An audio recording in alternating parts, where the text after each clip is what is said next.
Welcome to another FairTalks episode. I'm Yair Oded, and I'm joined today by Ittay Flescher, an Australian Israeli educator, journalist, and peace builder based in Jerusalem. Ittay's new book, The Holy and the Broken: A Cry for Israeli Palestinian Peace from a Land That Must Be Shared, makes the case for renewed dialogue and reconciliation between Israelis and Palestinians, especially in the wake of the deadly October 7th attack and the ongoing brutal war in Gaza. In our conversation, Ittay shares his insights as education director at Kids for Peace, an interfaith movement for Israeli and Palestinian youth, and offers his vision for a future of shared peace in the Holy Land. If you enjoyed this episode and want to support our work, please consider sharing it with a friend or a family member, and head to our website, fairplanet.org, to explore more of our journalism. Ittay Flescher, welcome to Fair Talks. Thank you very much. It's an honor to be here. So before we delve into some of the core issues that your book deals with, I wanted to talk a little bit about your background. You were born in Israel and then moved to Australia, worked there as an educator, and then in 2018 you moved back to Israel with your family. Can you tell us a little bit about your background as an educator, specifically the interfaith dialogue work you've been doing, and then what prompted your move to Israel? Yeah, so since the age of 16, I've been educating initially people my own age, and then as I got older, I stayed with educating teenagers, even though I still feel young at heart, even though I'm closer to 50 than I am to 16 today. But I believe that education is the way to change the world. You know, for some people it's politics, for some people it's protest, for some people it's activism. But my whole life I've either been in a classroom or in an informal education setting because I think that's where you can really plant seeds of powerful ideas that can grow to build a more empathetic and compassionate world. I, in Australia, was the head of an organisation called Building Bridges. I was a co-coordinator with a Christian lady, and I'm Jewish, and so together we were facilitating interfaith dialogue between students in high school, and then I also ran a program doing encounters between Jewish and Indigenous Australians. Indigenous Australians are the First Nations of Australia who have a history that many non-Indigenous Australians are not familiar with. And so I did a lot of dialogue encounter around that. And then I've teaching courses on multiple narrative Israel-Palestine courses in both Jewish schools and in non-Jewish settings as well. And then I guess in 2018 I wanted to stop talking about this place from the other side of the world and become more active in building peace here. So I moved to Jerusalem and then I began working in an organization called Seeds of Peace, and the specific program I run is called Kids for Peace Jerusalem. Together with I have a Palestinian co-director, and together we facilitate interfaith dialogue for children here from East and West Jerusalem. And so you could pretty much say I've devoted my whole life to dialogue and peace building, and it's something I believe is very important. Yeah. Can you tell us a little bit more about Kids for Peace specifically?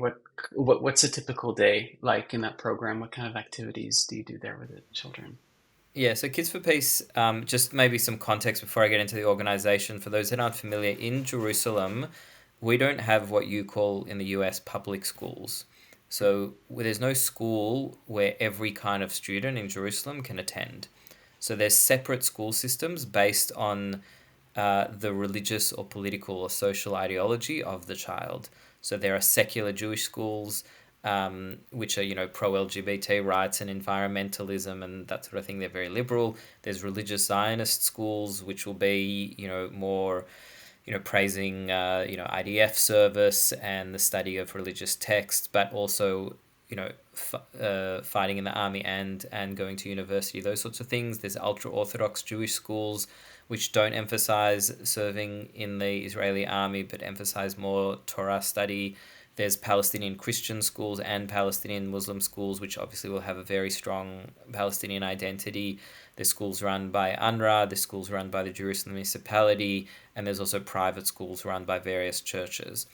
And so the idea of Kids for Peace is we're a program where we want to get kids from all of those different school systems to come after school and meet each other for dialogue. And that's not something that could be taken for granted in Jerusalem, because you can imagine in those very different school systems, not only do children learn in a different history about this land, different narratives, they learn in a different language, they have different religious beliefs, and what they learn about people who are different from them is not always positive, given the current reality we live in. And so what we're trying to do in Kids for Peace is engage in a process of humanization, of showing people that people who go to the different schools from them have similar interests to them, and maybe watch the same movies or read the same books, and in that way build a culture that says Jerusalem can be a home for all the people that live here, not just for one group exclusively.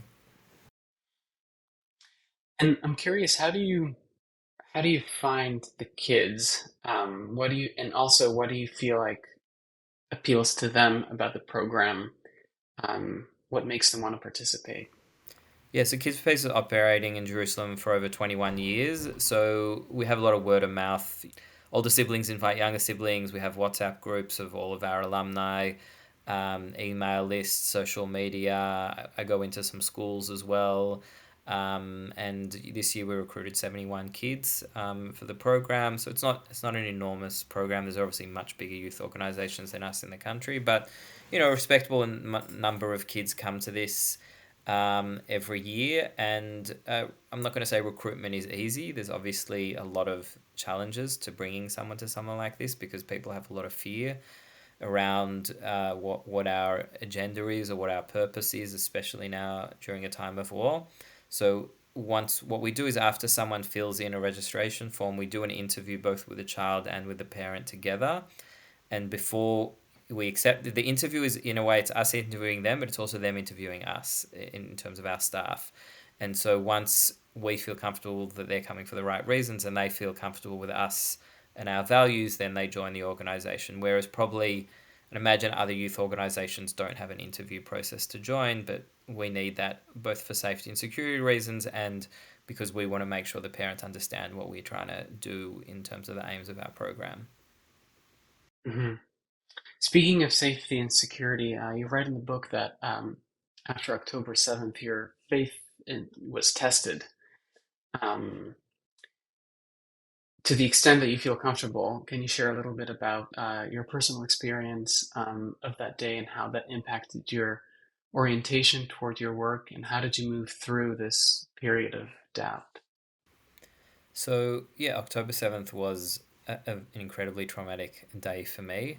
I lived in Jerusalem. There were several rockets fired into Jerusalem that day from Gaza. So I was sort of going up and down from my house to our bomb shelter under our house, with my kids in their pajamas that day. And then obviously seeing very graphic footage on my phone of people being kidnapped and, mass murder at the Nova party. And I found that very hard to see and to experience. One of a child in my neighborhood, Hirsch Goldberg Poland, who lives in Baku, where you're from, was kidnapped. My wife works with his mother at Mahon Pardes.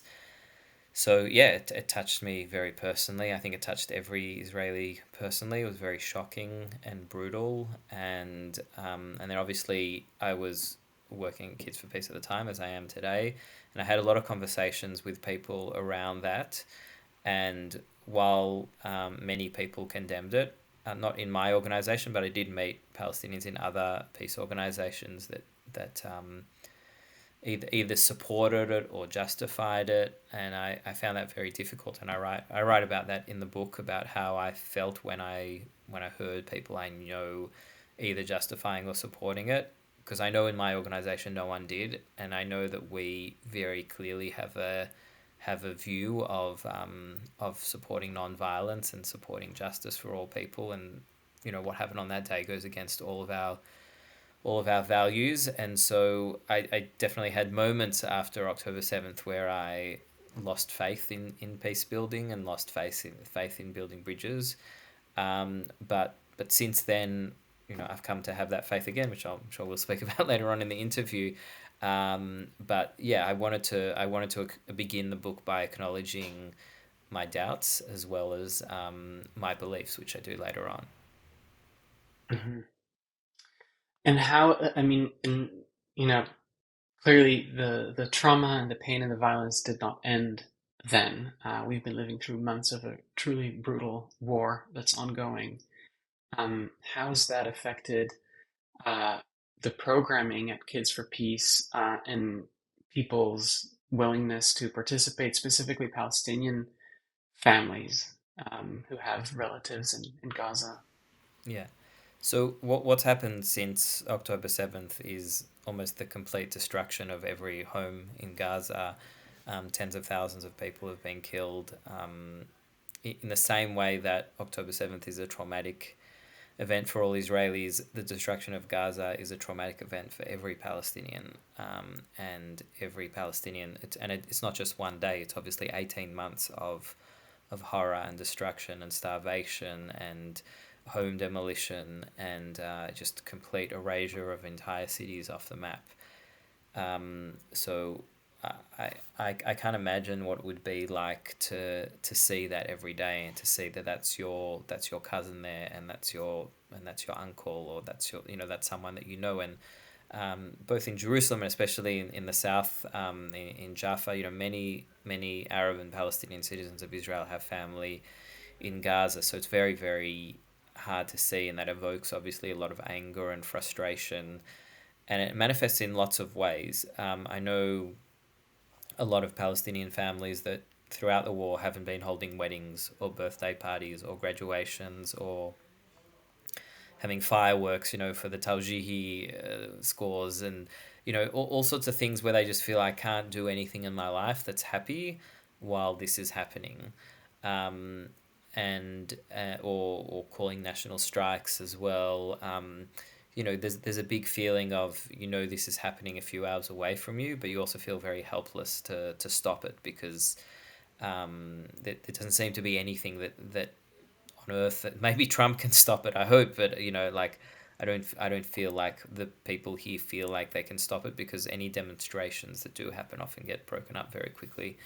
And so, the theory of change of Kids for Peace doesn't, it's not a theory of change that brings immediate results because the whole nature of, the things that bring immediate results happen in politics.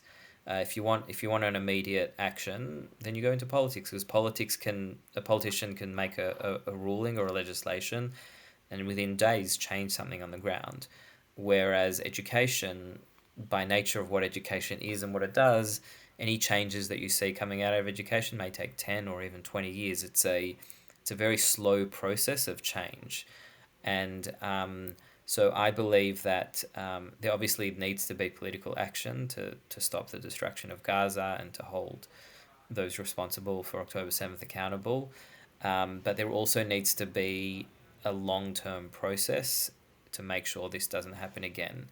And while I very much support that political action, that's not what I do. What I do is I'm focused on ensuring that the children raised in this country are not children that want to destroy Gaza again and are not children that want to see October 7th again or children that want to see really any violence or harm to any innocent civilian. So that's what I'm trying to do in the work that we do at Kids for Peace. And so the programs that we do since October 7th are not that different from the programs that we did before.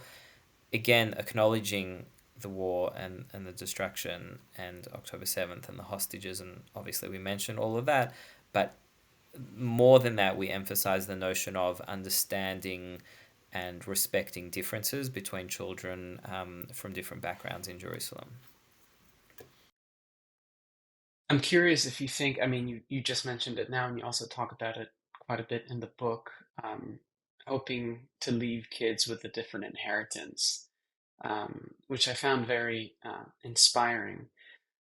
But I'm also curious if if you think it's quite a heavy burden to place on the next generation, if this is not something that we adults model to them.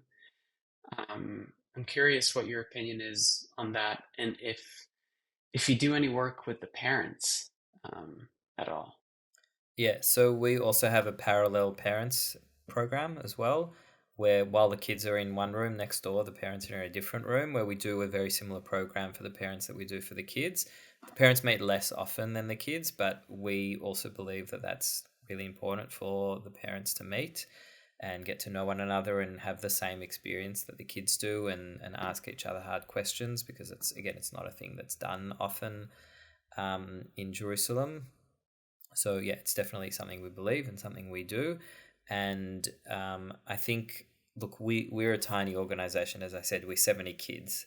For our theory of change to be effective, we'd need tens of thousands of kids and parents as well doing our program every year. Now, there are obviously, through the Alliance for Middle East Peace, ALMEP, there are many, many other organizations that do our work, and are involved in that, and from Women Wage Peace and the Parent Circle and Jerusalem Youth Chorus and Combatants for Peace and all of those organizations. So collectively, there are many people having these experiences, but it's maybe 1% of the population, or even less than that.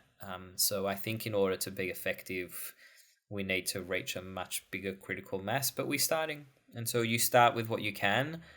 And I think the fact that we exist at all during the war, frankly, is a miracle. So I don't, even if we had 5 kids, I would still see that as a miracle. And that hopefully, over time, these movements will grow and turn into something that creates a generation of Israelis and Palestinians that want to share this land in peace. I share this hope. Mm. Um, you write really beautifully and um, poignantly and painfully about Jerusalem as sort of a microcosm of the conflict. Um, for people who are not familiar with Jerusalem, never been there, can you talk a little bit about the um, what life in the city is like, the feel of the city, and how you see it as sort of a metaphor or a flashpoint of the broader conflict? Yeah, so look, Jerusalem is like kind of Rome or Venice or Stockholm. It's kind of like it's a modern city sitting next to an ancient city. So there's parts of Jerusalem that you walk through them and you feel like you're walking. I mean, you literally are walking the streets that Jesus walked. So there's a sense of you're walking through history. And there's also parts of Jerusalem that look very modern, like Sydney or New York. The high rises and sushi and juices and all of that stuff that you find in all the big cities in the world. Um, and then Jerusalem is also very I'd say like religiously divided. So there's neighborhoods where only ultra Orthodox Jews live, and they're about a third of the city. There's neighborhood where Zionist Jews live. They're about 40% of the city, and then there's another neighborhood, the area of East Jerusalem, which is Palestinian, which is about also 38% of the city or so. And so between those three populations, people don't really mix. And so you go to an ultra Orthodox part of Jerusalem and you feel like you're in 16th century Poland, and you can hear Yiddish in the streets and eat kugel and that sort of thing. And you go to East Jerusalem and it feels a bit like Jordan. Obviously was part of Jordan for many years, and then parts of West Jerusalem, as I said, can feel like a modern Western Sydney city, just that's speaking Hebrew. And so I really feel like I live in three cities in one. I think Jerusalem's also on a mountain, which means that it has really beautiful air at night. So unlike the rest of the country that is very hot in the summer, Jerusalem gets very cold at night, which is actually really wonderful on hot days, that you have the cold mountain air to calm people down. And then the other thing Jerusalem has, which many other cities don't have, is all the significant holy places of all the monotheistic religions. There's probably more churches, synagogues, and mosques in this city than any place on earth. You can't travel more than a kilometer without bumping into one of those three holy places. They're just everywhere, and people here are talking to God a lot, in multiple faiths, in multiple languages. It's a city of prayer. Often, when you ask people a question, you ask a Jewish person a question, say Bezrat Hashem, with God's help, or you ask a Palestinian, Inshallah, if God wills it. So religious language is very immersed in the way people speak to each other, which is part of being in a holy city as well. So while we're on the subject of religion, clearly you guys do really important work, but there are also other forces that operate and shape the minds of young people these days. Some of them are deeply religious. For example, Jewish settler movements in the West Bank. You have Islamist militant groups and other type of religious ideologies that often have very, very strong narratives about the connection to the land, certainly to Jerusalem, uh, divine mission, um, and they're all rooted in very, very rich and powerful symbology and ritual that can really harness young people very effectively. You yourself write in the book about the what an impact meeting religious counselors at summer camp had on you and your views. As I was reading it, I was curious whether you think that a secular education program can compete with the pull, with the power of a religious one, and if you can talk a little bit about how you incorporate spirituality and religion into your programming. Yeah. So, Kids for Peace is not a secular program; it's an interfaith program. So, while we don't, enforce religious beliefs on children of religions that are not their own, we definitely provide a space for all children to practice their religious faith while they're on our camps and our programs. That's a very important part of what we do. But I'll say, just before I talk about Kids for Peace, I think in many like, if you look at the peace movement in general between Israel and Palestine, it's mainly been secular and it's mainly been male. So, like, the Hmm. Oslo Accords was secular Israeli men and secular Palestinian men negotiating in Norway in secret, for a number of months until they signed the agreement on the White House lawn. It didn't involve ultra Orthodox Jews, didn't involve religious Zionists, it didn't involve Hamas, it didn't involve any religious Muslim groups or Christian groups. And I think when you make peace agreements that don't involve religious people, and then those religious people, for various reasons, will oppose those peace agreements if they're not involved in them. And so I think involving religion is very important. And the other thing that our peace process does, and even now, if you look at now all the hostage negotiations and negotiations to end the war between Israel and Gaza, there's no women involved in them at all. It's only men. And I think you make a big mistake when you exclude women from the negotiations, because not only are women 50% of the population, but there's many studies that have showed that when women are involved in peace negotiations, that have a 30% higher chance of actually creating lasting peace. And so I write about that a lot in my book as well, that I think you need to involve religious people and women in peace building processes. In Kids for Peace, I'm the only male staff member. All of our staff are female except for me. And most of our kids are female as well. So that's a very important part of what we do. And then just lastly, just go back to your question.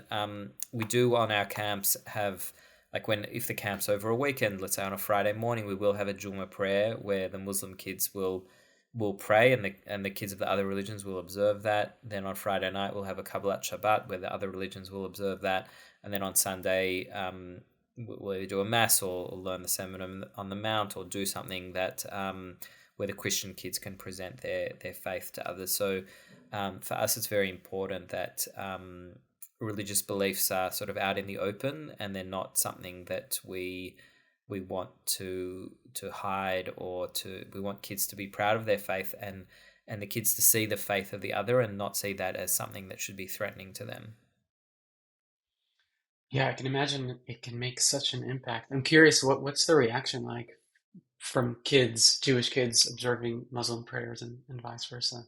So it's actually, I know it sounds weird because when adults do this, it's very strange, but because kids have sometimes less prejudice than adults, a lot of things we do, they just go along with it.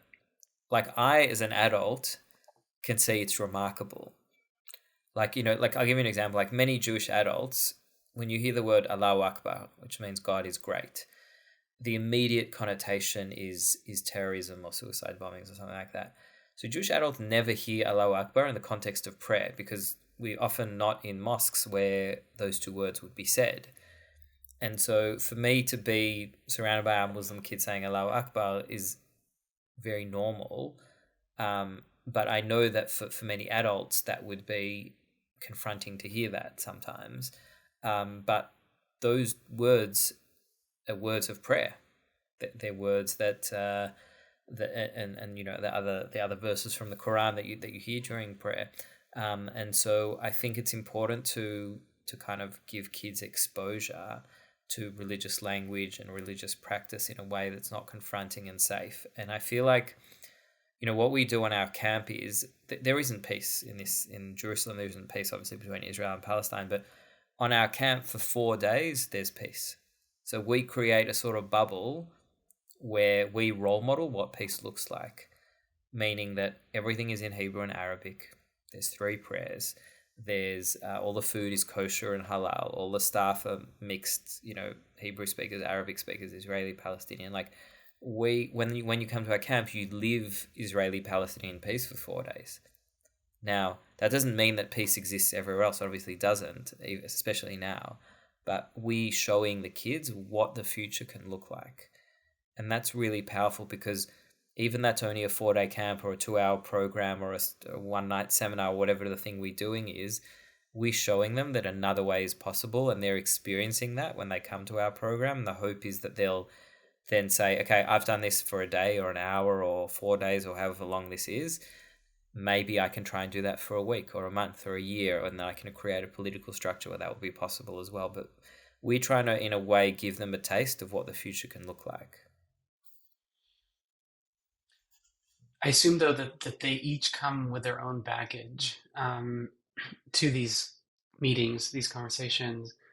Um, both, as you mentioned in the book, both Israeli and Palestinian societies are highly patriotic, increasingly nationalistic, certainly in the Israeli side. How do you facilitate a, a, a peaceful dialogue around an issue like nationalism?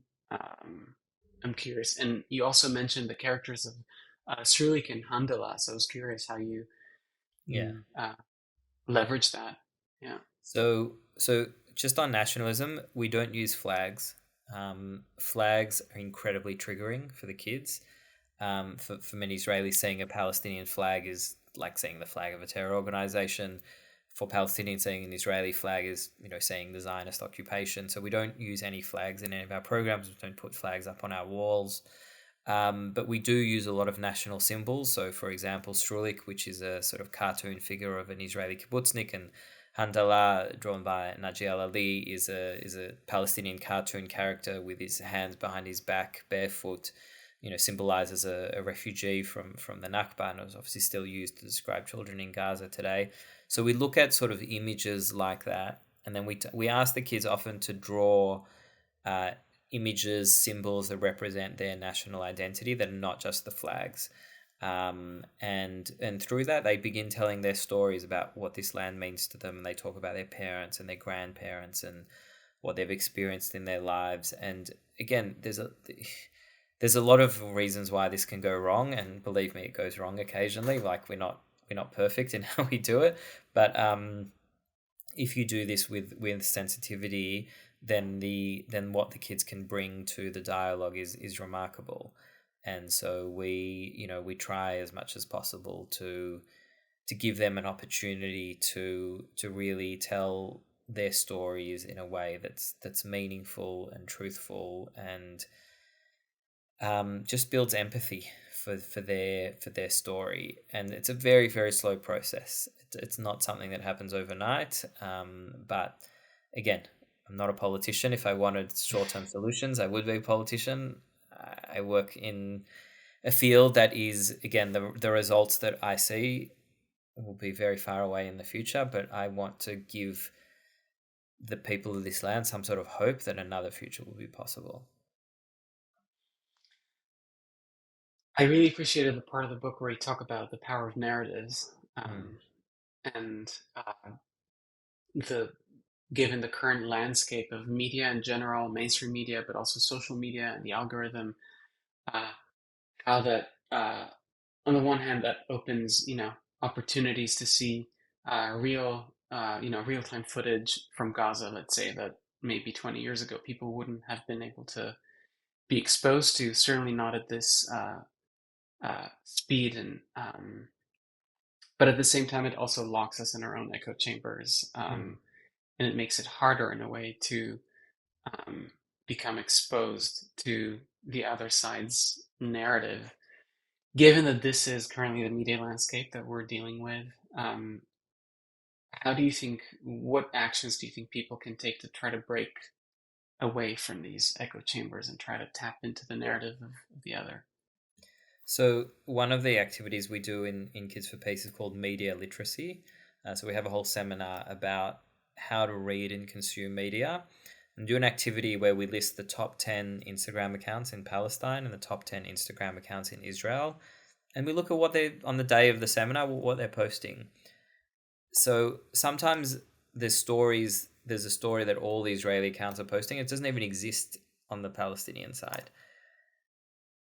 And so we talk about why that is. And then sometimes you also have the exact same story on both the Israeli and Palestinian news sites, but reported in a very, very different way, with very different footage, with different headlines, with different images, but they're writing about the same incident. And so we take those case studies either where one is ignoring the other or they're reporting about the same thing with different headlines. We ask why that is and why they've shown things the way they are. And we encourage kids to follow both. Because I think if you only see one media narrative, then you'll likely always view the other side as being insane. Um, and what I found in my many years of peace building is that people that have different political views from me are not insane. They just have different facts. They have they see the world, and there's certain facts that they know that I don't know, and that's what led them to have a certain political conclusion. And then I have certain facts and life experiences that they haven't had, and that's why I have the life experience or the political beliefs that I do. It doesn't mean that I'm insane or they're insane. It means that we just consume different information to lead us to different places. And so I think I know maybe what I'm saying sounds very logical, but it's not logical to a lot of people. So that's one idea we want to introduce in the media literacy seminars. And then beyond that, and I'm sure we'll talk about later, there's something called peace journalism, which is consuming news that includes within it multiple narratives. Yeah, so why don't we delve into peace journalism now? Fair Planet is a solution journalism platform, which apparently overlaps with peace journalism. But I'm curious, um, how do you perceive peace journalism, and what what benefits do you find it Yeah. has? So often, I'm a journalist as well. So often when you read a news story, the news story tells you what happened today. So it will say, there was a horrific murder, or there was a fire, or there was a robbery, or a politician said this, or you know, and it won't tell you what to do. It won't tell you how to think. It will just tell you kind of what happened, and then if it's more tabloid, then it will make you angry at someone as well. So what solutions journalism does, or peace journalism, is it tells you at the top of the story what happened. There was a case of violence against women, let's say. But then later on in the article, will tell you about NGOs and about different initiatives that come from government and from civil society that address violence against women, or address climate change, or address starvation, or whatever the issue that the article is about. And then when you read the article, instead of leaving the article or the video or the tweet or whatever it is that you consumed feeling angry or feeling helpless, you become aware of a solution. You've been told a problem. Now, it doesn't mean you have to agree with that solution. And a good peace journalism will always give multiple solutions as well. But I think when you write in a way that helps people take action about a problem, that's much better than just leaving them angry and disenchanted, which can often lead them to take violent action as well. So I think peace journalism is something we see very little of here. There's a few examples of it that I write about in my book, and I think Fair Planet is. I don't write about Fair Planet in my book, but from what I understand from your magazine, I think you do it very well. And I think we need more of that. And it doesn't necessarily. It's obviously takes a bit more time to read. It's not as clickbaity and headliney as a lot of the other media that goes a lot more viral. But I think if more of the media we consumed was either solutions journalism, peace journalism, journalism that try to highlight problems with solutions, I think we would be in a much better place than we are right now. Because I think a lot of people now, especially when you read horrific things from Israel Palestine, you go, wow, that's terrible, but there's nothing I can do about it. You get this sense of helplessness, like that there's no other solution other than war, or there's no other solution other than violence, or there's no other solution other than destruction. Like, so you sort of fall into the tropes of your political leaders that tell you there's no other option, because no one ever gave you a roadmap of how Israelis and Palestinians can share this land in peace. Um, Beyond a slogan, no one understands what that looks like in detail, which is part of why I wrote the book, because I think in order to have any political or social change, you need to understand what you're fighting for and what you're trying to create. Yeah, I know that at Fair Planet, what we sometimes struggle with is treading the line of there's a fine line that separates journalism from advocacy. Both are important, but essentially distinct. I'm curious, how do you deal with this tension? How do you maintain your journalistic integrity while also spotlighting specific solutions that could be, interpreted more as advocacy than journalism? Yeah, so I don't think there's such a thing as neutral journalism. I think all journalism has an element of advocacy in it. Like, think. I mean, I have a whole chapter on language. Like, do you call the territories the West Bank or Judea and Samaria or occupied territories? Do you call this a war or a genocide? Do you call it, ethnic cleansing or self defense? Like there's so many words about the exact same things that Israelis and Palestinians use very different words for the same historic event. So I don't think you can be neutral, but I think good journalism will explain the complexity of language, but then will also have its own bias, and I think it's important that you own your bias. I like it when newspapers say we're a right wing newspaper, we're a conservative paper, we're a liberal paper. Like, own your bias. Like, say this is where I'm coming from, um, and I think good journalism would encourage people to say, if you can't give the other side of the story, then encourage people to read the other side of the story, by having links to things that are not only giving your worldview. Probably the so-called the main the larger newspapers in the world are meant to give multiple perspectives, but you can see what's happening now to the Washington Post or the New York Times. Like, newspapers are more and more just giving the viewpoint of their editor, and not views that disagree with their editor, and I think that's unfortunate. But that just means you have to read multiple papers. One of the things I wish for is, how you can get Netflix, where you pay a subscription to one thing and then you can all of a sudden watch thousands of movies. I really wish I could get a Netflix subscription to all the news media. That, I just paid like $20 a month, and then with that you get, the Guardian, the New York Times, the Washington Post, Haaretz. You get everyone on one subscription, because it would be so good for the world that instead of having to subscribe to every, because most newspapers have a paywall these days, you just pay one subscription, then you can read all of them. And I think that would be good for democracy, and it would be good for diversity and expanding people's ideas and awareness of the different ideas that exist about the different problems we have in the world. Totally. Well, Apple News sort of functions as that. Yeah. Um, do you have any specific journalists, writers, publications that you recommend? Yeah, I think I mentioned a few, like Ezra Klein, Dalia Scheindlin, who, like Summer Shinjwali, like people who specifically write their stories in a way that identify problems with solutions. Nicholas Kristof as well. So yeah, I think it's very important to read journalists like that. And then do your own research depending on what the topic is that you care about, to find media that will extend you and challenge your existing beliefs. Um, we're getting close to the end, and I want to pivot a little bit to a slightly different topic. You, in the book, express your support for a confederation. that's two independent states that exist in one shared homeland. Mm. Um, I hear increasingly from people that they believe that this would be the most just and humane solution uh, to these decades of conflict.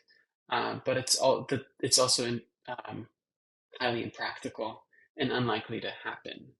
I'm curious what your take on it is. How do you think that such a solution is possible without significant buy-in from both populations?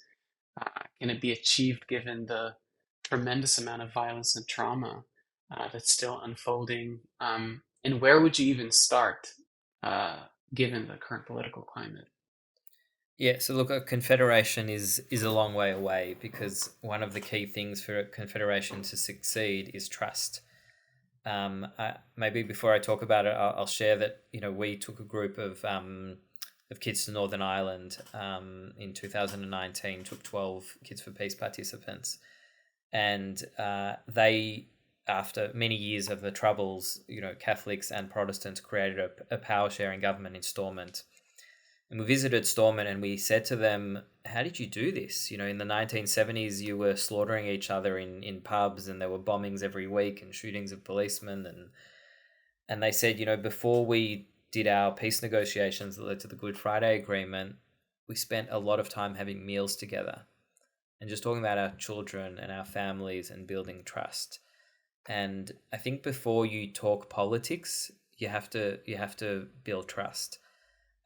When John Kerry was negotiating in 2016, he wrote a speech at the end of, I think he did over 30 trips back and forth from Washington to Jerusalem. And he said, in these 30 trips, we agreed on everything. We agreed on water, on refugees, on the borders, on the settlements, on security. There was nothing we didn't agree on. But the reason we didn't sign is because there wasn't trust. The Palestinians thought the Israelis were lying. The Israelis thought the Palestinians were lying. And we didn't make a peace agreement because there wasn't trust. So, in a way, what peace building organizations are trying to do is we're trying to give the politicians the thing they don't have, which is trust between the people. Now, at the present moment, no Palestinian sees a partner for peace in the current Israeli government in Jerusalem, and no Israeli sees a partner for peace in Hamas in Gaza, and neither do I, to be honest. And so the question is, how do you begin a political process where no one sees a partner for peace on the other side? So obviously, for there to be peace, you need new elections in Palestine. You need new elections in Israel to have different governments. Absolutely, I can't affect that. I can just, I'm one of 9 million people that gets a vote. Okay, that's not a lot. But what I'm trying to do is to say, when we do have governments in Israel and Palestine that want to take a different path, we also need constituencies that are going to support them and that are going to back them, especially when extremists are trying to derail their peace plans, as has happened before. And so we're trying to also create, there's top-down peace building, which is the politicians, and there's bottom-up peace building, which is what we're trying to do. And through the bottom-up process, we're trying to create an environment where people will have an opportunity to talk to one another and to build trust, because that's essential for a confederation happening. And so again, it's not something that's going to happen soon, but it's my long-term vision is that there should be a confederation here of two states in one homeland. I write about why I believe that in the book, but it's not so important. I think it's important to mention your endpoint, but that's only 3 pages of 320 pages. It's a very small part of the book. The rest of the book is far more important, which talks about how to build trust so that the horrors that we're seeing today never happen again, and what we can do, all the steps that we can take in order to get there. I was also curious what you think the role of both Jewish and Palestinian diasporas is, and maybe the broader international community. I know that you say we shouldn't wait for the UN or the US to solve our problems, but I'm curious, where do you see value in the outside perspective um, of communities outside of Israel, and perhaps the type of pressure that they can apply not only to end the current violence, but help achieve a more sustainable solution long Yeah. term? So look, I know this is an incredible painful time for both the Palestinian and the Israeli diaspora, and there's a lot of grief. There's obviously been huge increases in anti-Semitism directed at Jewish communities, especially in Australia, where I grew up. There's been many attacks on synagogues, schools, graffiti, all of those sorts of things. I know for Muslims, especially Palestinian Muslims, they've also felt that there's been a huge process of dehumanization of them and their stories and their struggles in the media, and discomfort wearing a hijab, being called a terrorist in the street, those sorts of things. So there's been a very difficult time for both diasporas. And I think that there's a few things they can do in addition to feeling grief, which is obviously very painful.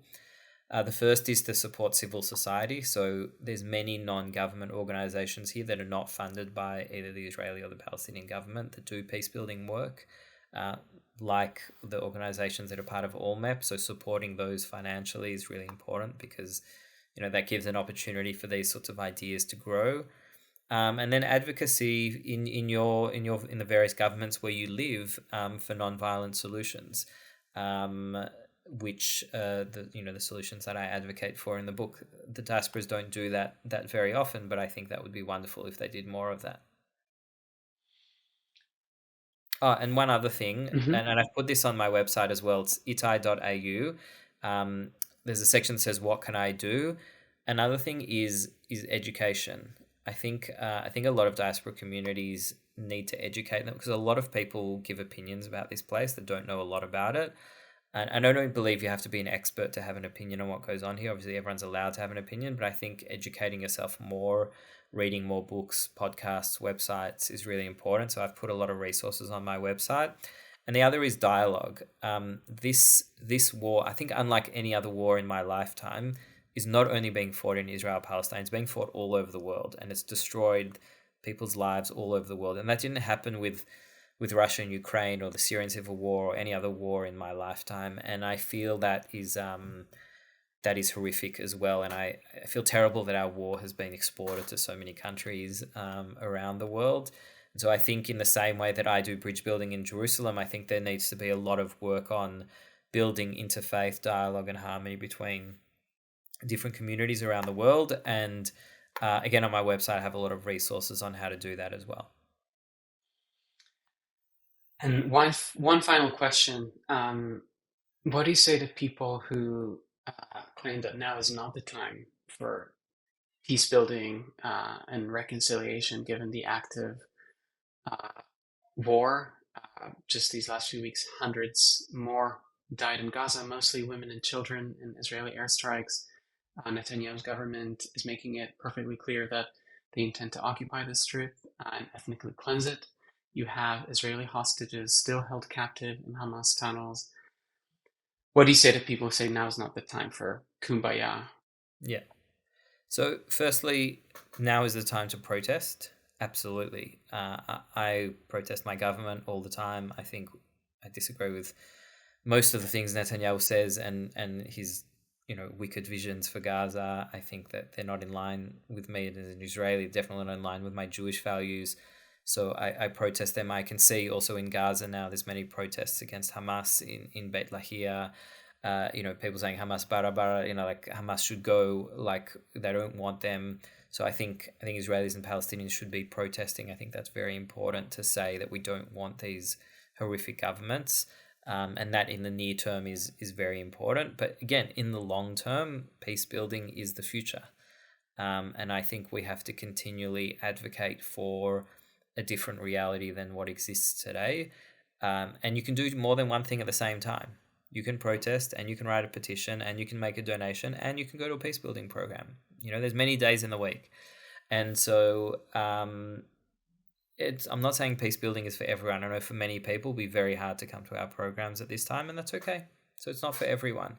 But for those that want to create a different future, I think it's super important to be involved in this now, especially when there's so little hope that anything will ever change. Ittay Flescher, thank you so much for your time today and for your decades of work in the service of peace. Um, I truly hope that your book and your message resonate far and wide. Shukran Kadir, toda rabba. It's been a pleasure to be here. This is just a reminder that Ittay's book, The Holy and the Broken, A Cry for Israeli-Palestinian Peace from a Land That Must Be Shared, is now available for purchase. And you can go on his website, ittay.au, that's ITTAY.au, where you can learn more about his work and find information about upcoming speaking engagements.